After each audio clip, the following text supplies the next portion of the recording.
CBS News Miami. Welcome back. The flooding has been widespread across South Florida, but has been particularly bad in Broward County. CBS News Miami's Gabrielle Arzola is in Davie with the flooding there.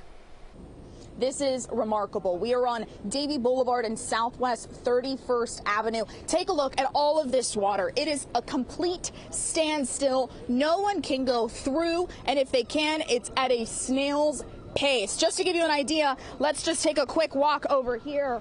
Look how deep this water can get. Even a truck can't get through. Emergency crews are finally making their way here. They haven't been here for the past 20 minutes since we've been here. It has been absolutely chaotic here. Cars, again, at a standstill. Folks are stranded. Their cars have stopped because there is so much water, and some folks are able to get out like these guys, but other people have not been so lucky. Throughout Broward County, we have seen a tremendous amount of flooding in not just the roads, but also shopping centers. Cars have just been out in the middle of the road, no one inside.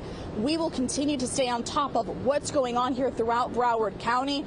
We're just now starting to see crews and first responders coming in trying to move this traffic through. We're not sure if that will happen, though, tonight. In Davie, I'm Gabrielle Arzola, CBS News, Miami.